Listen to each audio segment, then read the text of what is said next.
Welcome to our deep dive into the world of Peter Abelard. He's a medieval thinker who was as controversial as he was brilliant. Now, you might know a little bit about philosophy, but trust me, even in that world, Abelard, he really stands out. That's true. It wasn't just his ideas, but his life was like a whirlwind of drama and love affairs and some really serious intellectual showdowns. We're talking castration and feuds with powerful church figures. Abelard's life was definitely not boring. We've got some great material from the Stanford Encyclopedia of Philosophy for this deep dive, and paints this picture of a guy who was not just a philosopher. He was also a theologian, a poet, a musician, and a sharp logician, almost like a medieval Renaissance man. Yeah, he was born in 1079 in Brittany, and he gave up a comfortable life to pursue knowledge. He traveled all over studying with some of the biggest names of the time, people like Roscelin and William of Champeaux. But he didn't just study with them, did he? He pretty much showed up and started winning all the debates. I can imagine that didn't make him very popular with everyone. Some accounts even say that he was never actually defeated in an argument, which probably added to his reputation for, well, let's just say, confidence.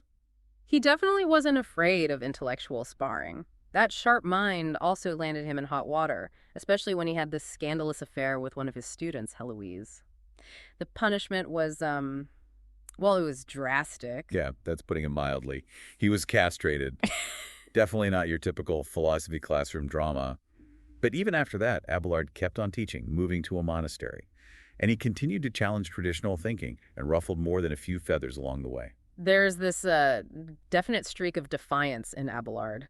It's really evident in his work. He questioned some of the most fundamental assumptions of his time, like the nature of universals. This was a huge deal back then. Right, universals.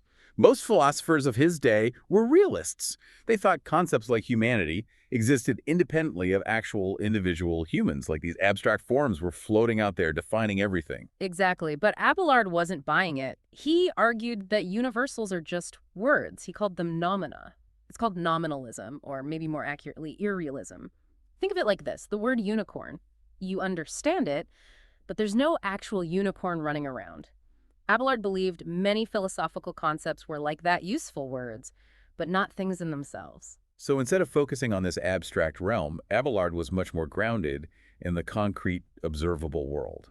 It's kind of what makes his ideas feel surprisingly modern even today. He was way ahead of his time in a lot of ways. He applied this idea of irrealism pretty broadly, beyond just universals. For him, things like propositions, events, even time itself outside the present moment, these weren't independent entities. They stem from concrete individuals and our experiences. That's fascinating. So if concepts are just words, how do we make sense of them? This must be where his work on logic and language comes in. Absolutely. Abelard was a master of logic. He built this sophisticated system based on truth and falsity, focusing on how one statement can logically lead to another, not just based on its form, but on its content. We call this entailment. I can give you an example.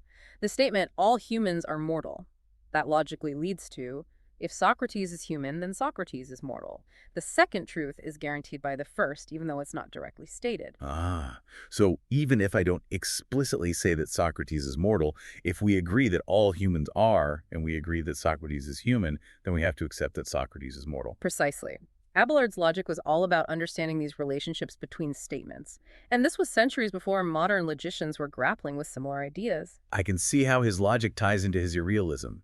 If concepts are fundamentally words, then we need a powerful way to analyze how those words relate to each other, how they actually build meaning. You got it. And Abelard didn't stop there. He was deeply interested in the subtle ways language works. He knew that the same sentence could have completely different meanings depending on the context. It could be a statement or a question, even a command. He even developed this theory of signification, exploring how words actually point to things in the world and hold meaning in our minds. So we're talking about someone who connects language, logic, and how we perceive the world, all with this surprisingly modern perspective. It's like he's laying the groundwork for philosophers centuries later. It really is, and it even goes deeper than that. His work on the philosophy of mind is also revolutionary. He tackled this really tough question, how our thoughts relate to the physical world. And he rejected some really big theories of the time, like the conformality theory. For those who are new to this, the conformality theory suggests that our minds sort of take on the shape of the object that we're thinking about, like having a mental cookie cutter. Right. And Abelard argued this was nonsense. He pointed out that if our minds took on the properties of objects, then thinking about a tall building would make our minds tall. We know that's not how thinking works. But he also rejected another theory, the resemblance theory. That's the one where we have these little mental pictures that resemble the things we see, right? It seems kind of intuitive at first. It does. But Abelard argued that mental pictures are like paintings, they need to be interpreted. You can look at a painting of a tree and just see colors, or you can see a representation of a tree. The picture itself doesn't tell you how to understand it. So just because I have a mental image of, let's say, a cat, doesn't automatically mean that I'm thinking about cat. That image could mean feline or pet, even allergy. It needs more context. Exactly. What he's getting at is that the aboutness of thought, what philosophers call intentionality, it can't be explained simply by having these mental pictures. There's a cognitive act involved, the deliberate directing of our attention. And that's where his adverbial theory comes in. Our thoughts are like actions. They're directed towards things, not passive copies of them. You can think of it like an arrow flying toward a target. The arrow itself isn't the target, but it's moving toward it. Similarly, our thoughts aren't the objects themselves, but they're directed towards those objects. Okay, I'm starting to see how this all connects. But how does his theory of language fit into this picture? It seems like he's suggesting that our thoughts are structured like language. He is. Abelard believed that we actually think in language even when we're not speaking. The way words relate to each other in a sentence reflects the way concepts are organized in our minds. So he's not just a nominalist, but he's also suggesting that the structure of language shapes how we think. That's a really sharp observation, and it's a debate that still goes on today. But for Abelard, this idea had some really profound implications, especially when you consider his views on ethics. Right, because if our thoughts are structured by language, and morality is all about intention, then understanding the logic of language becomes super important for understanding morality. Exactly. For Abelard, clear thinking leads to clear intentions, which then leads to moral action. And that clarity of thought, well, it comes from logic and language. So his focus on the golden rule takes on a whole new meaning. It's not just this nice saying. It becomes this logical principle that can actually guide our actions. That's right. Do unto others as you would have them do unto you becomes a principle of reciprocity, of understanding that we actually share this common humanity with others. And for Abelard, that understanding, it comes from reason, not just emotion. But hold on, if our thoughts are formed by language, and language is something that we create, wouldn't that mean that morality is relative? I mean, different cultures have different languages, different ways of thinking. That's a great question. It really gets to the core of this long-standing debate in philosophy. Is morality relative or is it universal? Abelard would likely argue that even though specific moral rules might differ across cultures, the underlying principles of reason, those are universal.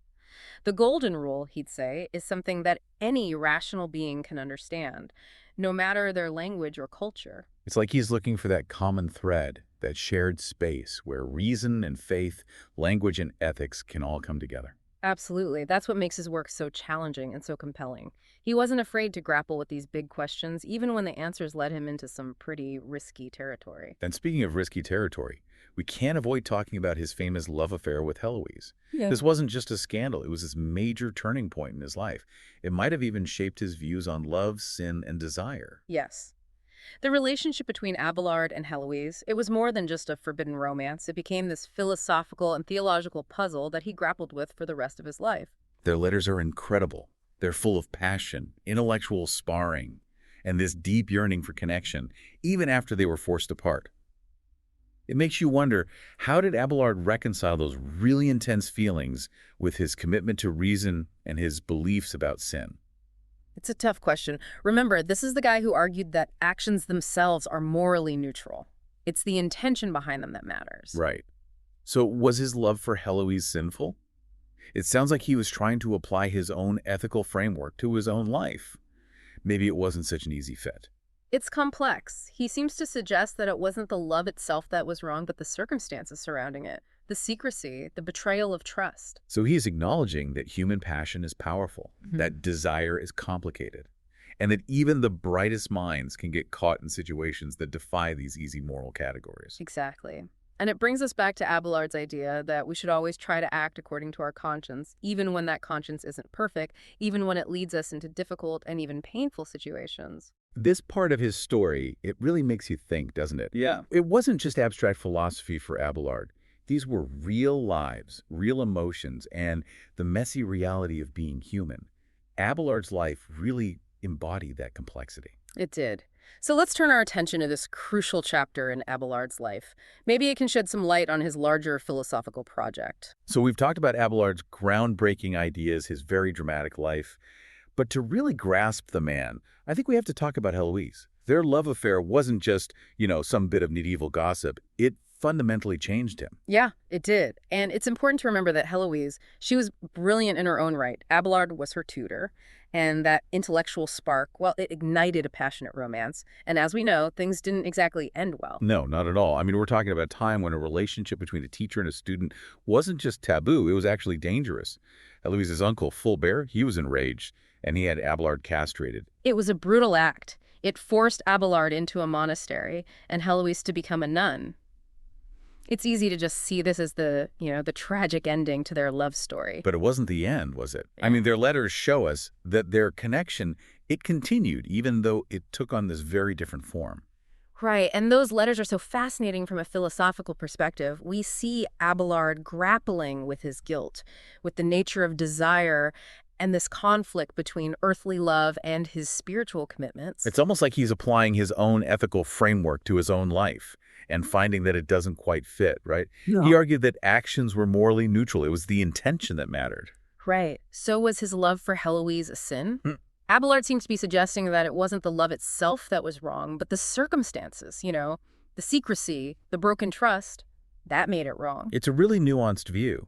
He's acknowledging the power of passion, the complexity of human desire, and the fact that even, the most brilliant minds can make decisions that defy these easy moral categories. Wow. Exactly.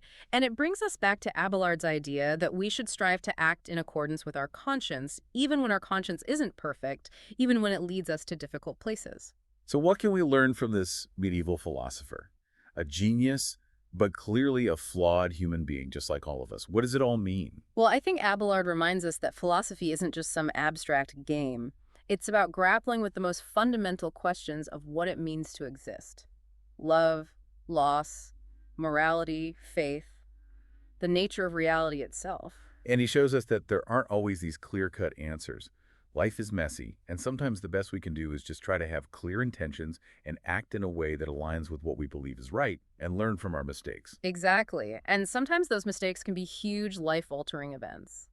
Abelard's life shows us that even when we face those mistakes, we can keep questioning, keep learning, and keep growing. He encourages us to think for ourselves, to use reason, but also to acknowledge the limits of reason, the power of our emotions, and the mystery that lies at the heart of human experience.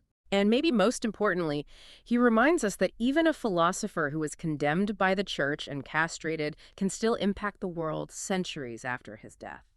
It's a powerful legacy. And for those of you who are intrigued by this fascinating and complex figure, I really encourage you to explore Abelard's work further. The Stanford Encyclopedia of Philosophy is a great place to start, but don't stop there. Read his writings, his letters, the debates that he inspired, and see what resonates with you. You might be surprised how relevant his ideas feel, even in our very modern world. And maybe you'll even find yourself asking some of the same questions that haunted Abelard. What does it mean to live a good life? What is the nature of love? How can we use reason to navigate faith and the complexities of, well, simply being human? Thanks for joining us on this deep dive into the world of Peter Abelard. Until next time, keep questioning, keep exploring, and keep the conversation going.